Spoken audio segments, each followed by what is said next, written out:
Hey you guys, welcome back to my channel. And if this is your first time here, welcome. What I'm currently about to do right now is a retouch relaxer on my client. This is her first time visiting and she found me off of YouTube. So if you are watching this video, hello, thank you so much for your support. But before I get into the video, let's roll the intro.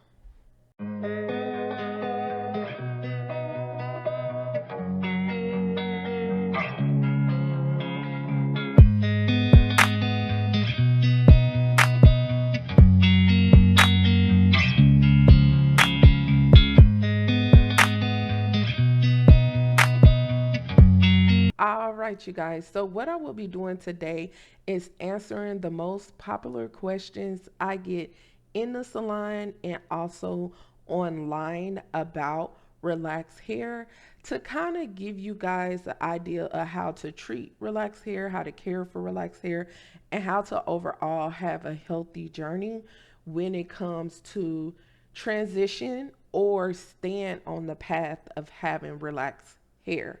So let's get into the video. All right. So the first question, believe it or not, it is what exactly is relaxed hair? So I want to give you guys the true definition of what relaxed hair is so you understand. So relaxed hair is curly hair that is chemically straightened with a chemical cream. A relaxer opens up the hair cuticle, penetrates the cortex, and breaks down the bonds to the hair to straighten the hair. So all of these things is going on when your hair is being relaxed. That's why it's very important for when you do get this service, someone pays attention and also treat the bonds of the hair. I always use the Olaplex aftercare and the Olaplex conditioner because it actually focuses and treats the bonds of the hair. When you are doing this chemical, it does attack the bonds, so you must have something to build the bonds back up.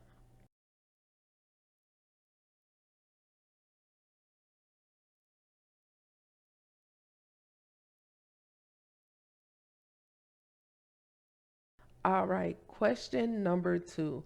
How often should you relax your hair? And the rule of thumb for me is every 3 months. And the reason why I am very consistent and persistent with letting my clients know to get their relaxers every 3 months is because I want the new growth to be noticeable, because overlapping a chemical process like a relaxer will create breakage in the hair because you are over processing the hair. So every 4 weeks, every 6 weeks is definitely too soon. If you would like to stretch it past the 3 month rule, you definitely can. But doing it anytime sooner than that, you are taking a risk of over processing the hair.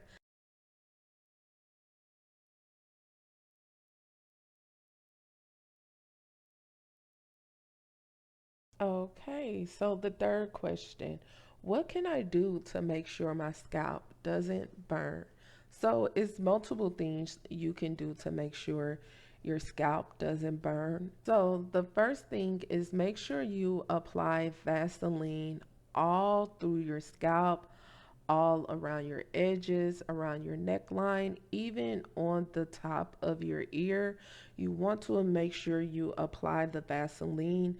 It is a barrier to protect your scalp from the chemicals. But as a client, before you enter into the salon, some of the things you should watch out for. Make sure you do not shampoo or deep condition your hair 3 days before the service. Make sure you don't scratch your hair or pat your hair very heavy and hard 3 days before the service. Some of the things you don't want to do right before you walk into the salon, you don't want to walk in with a hat, a wig, a scarf, anything that's very tight around the hairline, very tight around the crown of your head.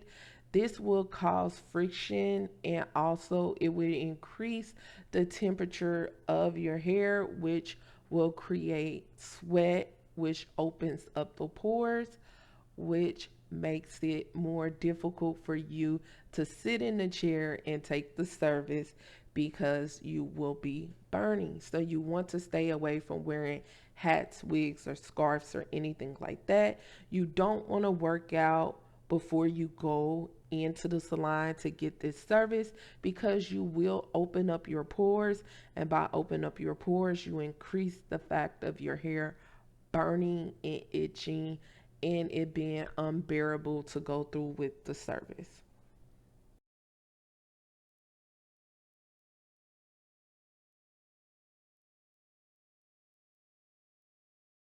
All right, so question number 4: how often should I deep condition my hair?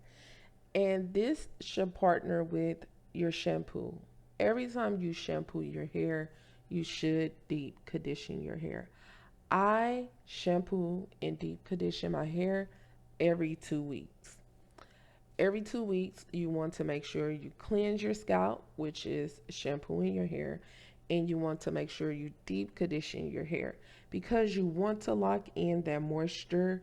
You want to make sure you keep your hair from drying out and breaking. Also, I did a video on the products I utilize consistently for my relaxed hair, and I will put that video up here for you guys to refer to if you want to know what products I use. I'm heavy on making sure I utilize shampoo and conditioner that strengthens the hair. And if you remember when I defined the definition of a relaxed hair, it does break down the strength of the hair. So you want to be very diligent and very focused on making sure you keep your hair strong through this process.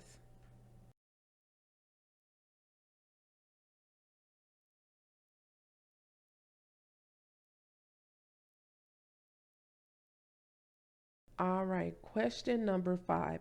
Why is my relaxed hair breaking? So I get this question quite often.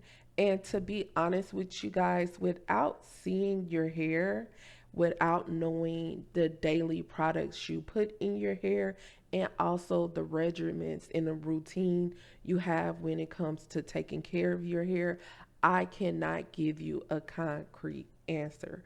But what I can do is give you more of a broad answer. So, one of the reasons that it could be happening is over processing the hair, which means if you are getting your relaxers done too soon, you can over process the hair and break down the bonds and increase more damage and breakage to the hair.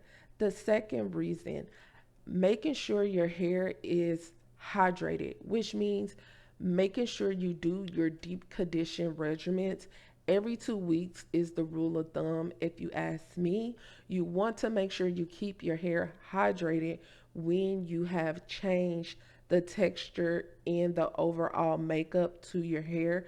You want to keep your hair hydrated, you guys.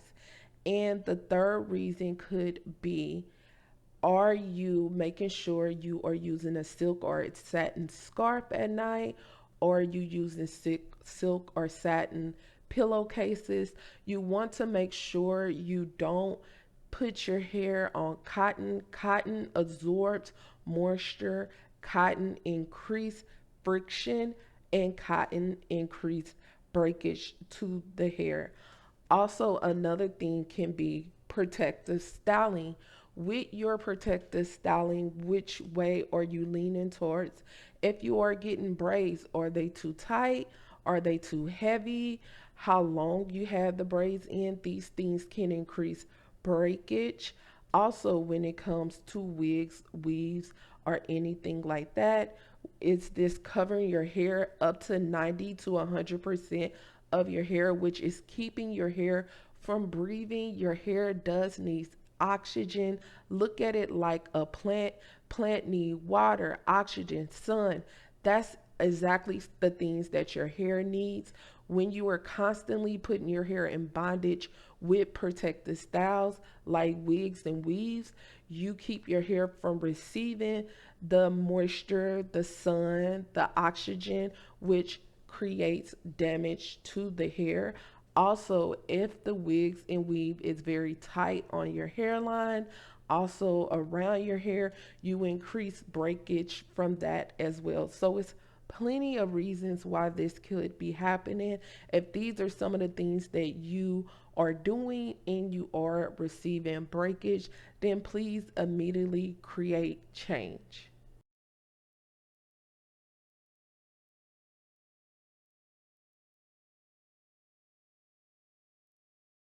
Alrighty, righty. So, question number 6: when should I trim the ends of my hair? And to answer this question, once you get the service. So, once you go in the salon and you get your relaxer service, you should get your ends trimmed. This should be done right with the service. Now, if you get this service done and you see that your ends are very bad and it's split all the way up the shaft of your hair and you need to cut your hair, I definitely recommend bite the bullet and cut your hair. Because here's the thing, I always tell my client, and I even be honest with myself, I rather have healthy hair than long, unhealthy hair. Because at the end of the day, if you lean more to keeping your hair healthy, then your hair definitely will grow and maintain and retain length. But if you're so focused on having long hair, but you're not focused on a healthy routine for your hair, and you're not focused on keeping and retaining the length with healthy decisions for your hair, then overall you will be back at square one. So if you need to cut your hair, then go ahead and cut it and just make better decisions moving on and go on to growing your hair out.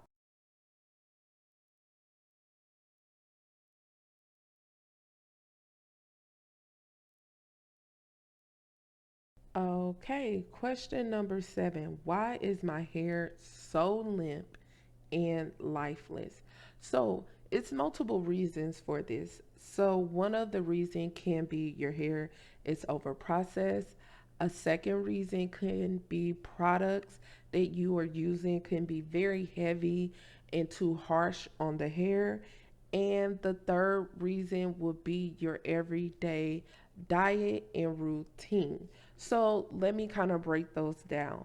Number one, if you are over processing your hair from a chemical, which means you are getting your relaxers done too often, you are breaking down the actual texture, the bonds, and everything that brings life to the hair. You are breaking it down and you're making your hair more fragile and lifeless. And the second thing would be products. So, most of the time when people think of, oh, my hair is dry, they immediately go to a heavy type of product like Vaseline, Blue Magic, coconut oil, things of this sort that is very, very heavy to the hair that doesn't absorb into the pores of your scalp. So it just sits on top of the hair like a weight in a shield and it weighs your hair down. This is when you will need to clarify your hair. Now, if these things are consistently, you are applying these things to your hair back to back to back to back, then you will have to clarify your hair more often, but sometimes you might have put your hair in more of a damaged state. So you definitely do want to go to a professional to have them look at your hair to see what is going on. So when you are thinking that my hair is dry, I want you to always remember this: deep condition your hair.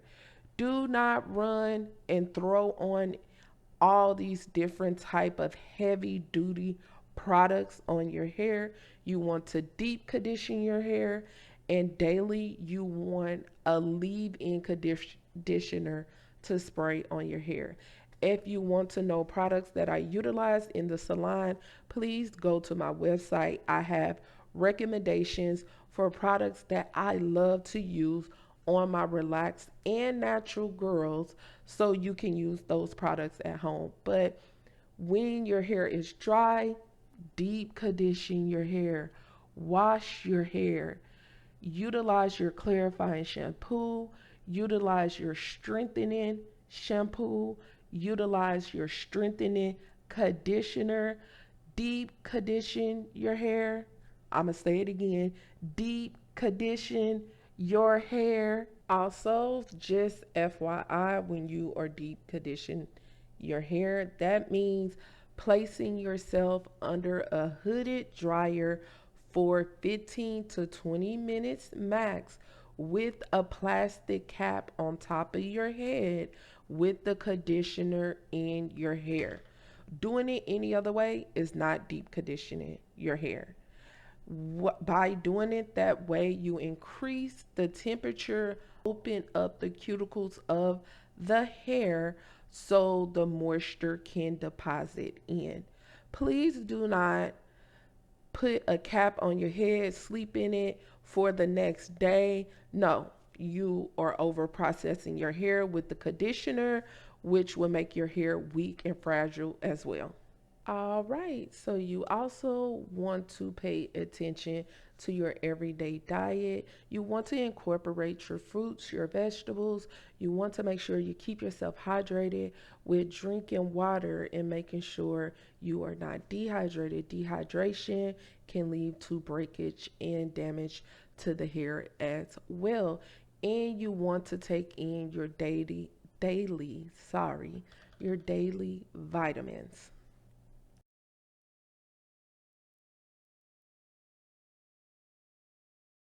Okay, so question number 8.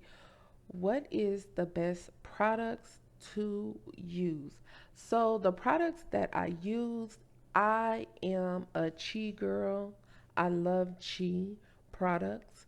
I also love MIZANI products. I'm also a Paul Mitchell girl. I love Paul Mitchell products. Now, from each of these brands, I do take a different type of product from there, and I have definitely researched my products. That's why I'm consistent of using the same products when it comes to my customers, and also when it comes to my own hair. I don't allow my customers to bring products in for me to use products that they use. I only use my own products that I have researched and I have done consistently work on utilizing these same products on relaxed and natural hair, and I have seen nothing but tremendous growth and healthy hair from utilizing these products. So, once again, if you would like to use the products that I used at my salon, please take out the time to go check out my website. And on my website, I do have recommend products for relaxed hair, recommend products for natural hair, recommend products for hair that has been treated with some type of chemical, whether it's color, relax, or texture release. All of those things I have done all the research and the planning for you guys. So go ahead and take advantage of that opportunity so you know what products to use at home.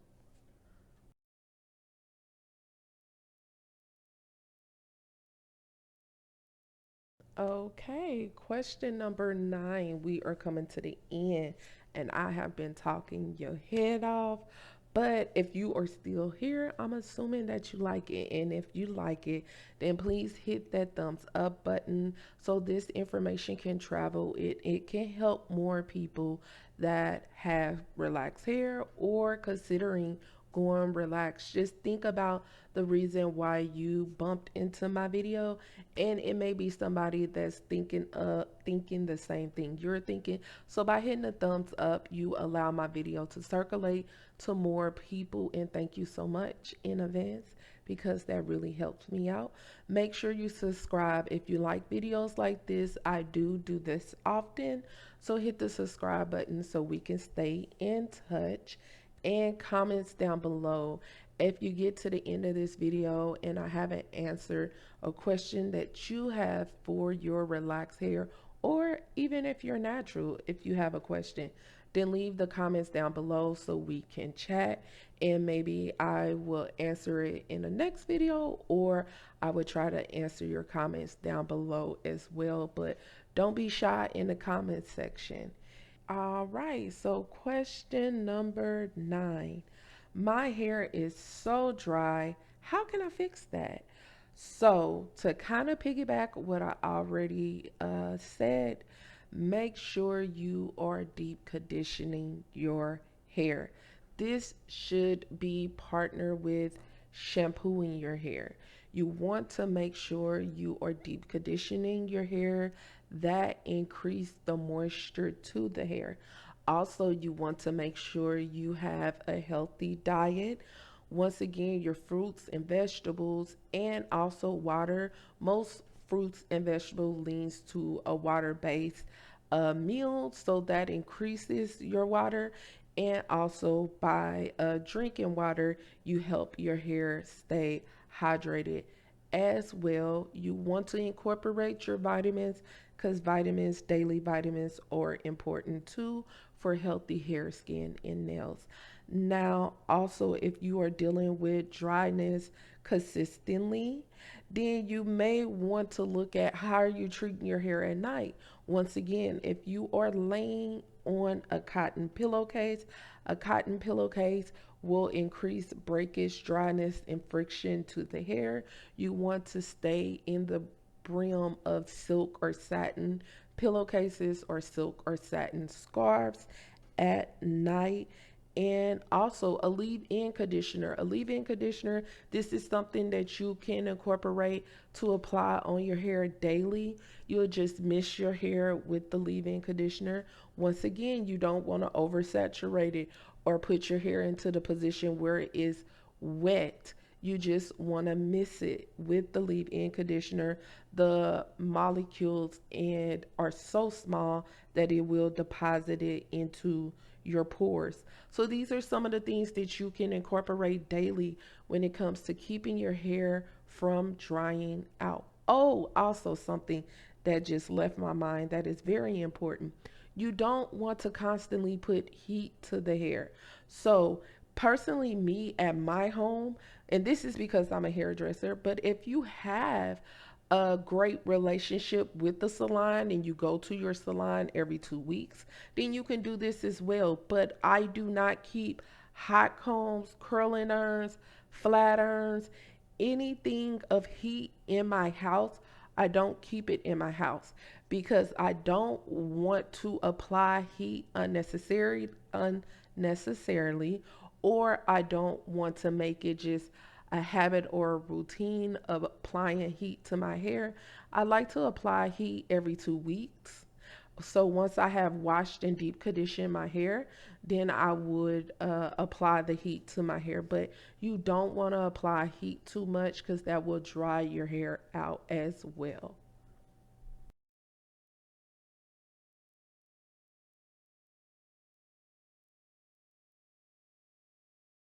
Okay, so number 10, how do you find a good hair stylist?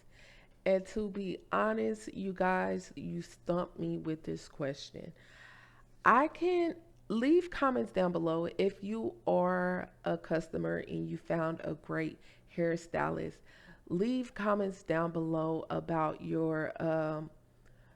your journey. How did you find your great hairstylist? What are the things you did? What are some of the things that you paid attention to? Like, cause me being a stylist, I never really think about like the client's journey of how to find a great hairstylist. So some of the things that I would think of in general. So maybe look at reviews. I would definitely, when I say reviews, because of social media, how it can be so altered and how people can manipulate so many different things on social media, I would be more leaning to people Google reviews more than comments on their Instagram or things like that. Also, I would pay attention to, do the stylists have multiple platforms, and on multiple platforms do they have the same consistent type of reviews, which means are people saying great reviews on their Google, their Instagram, their TikToks, their whatever other platforms they're using, their YouTube.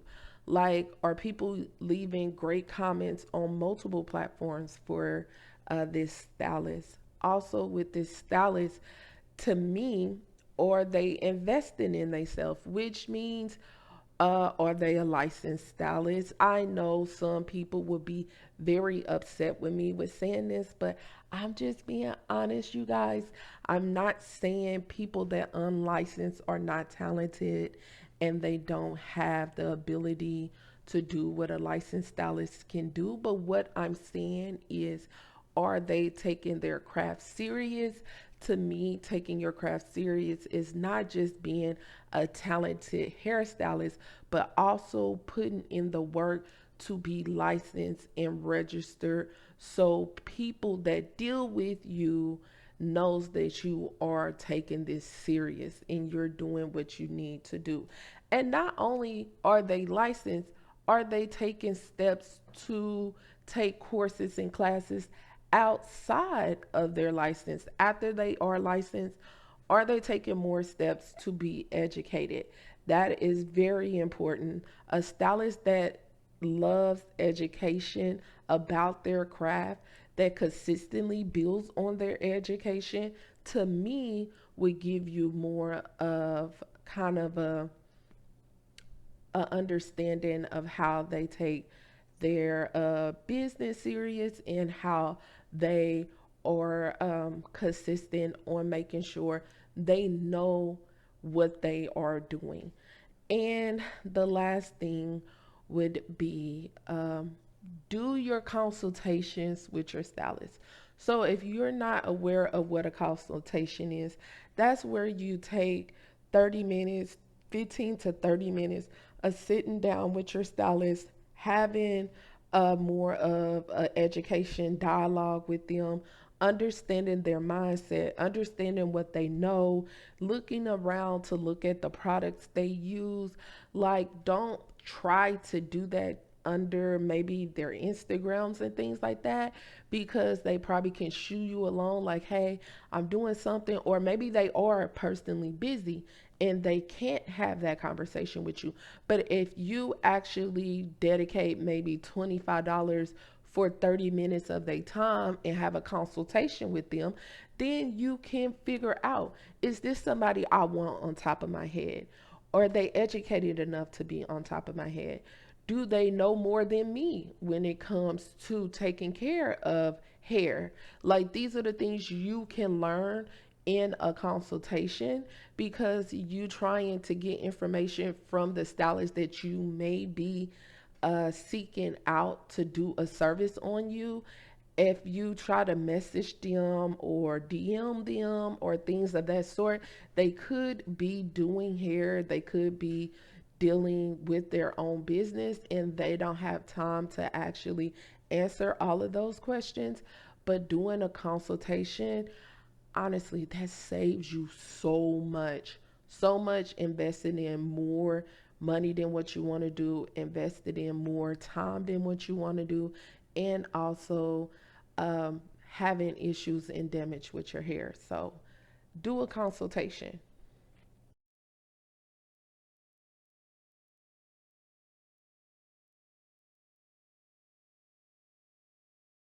All right, you guys. So we have came to the end of today's video. I hope you enjoyed today's video, and also I hope you were able to take some information and learn something from today's video. And I also hope you were able to see relaxed hair can be just as healthy and can look just as great as natural hair as well. It's all about you and your stylist and the education that will get you there. So, I hope you guys learned something once again. Remember to drink your water for healthy hair, skin, and nails. And I will talk and see you guys next time. Bye bye.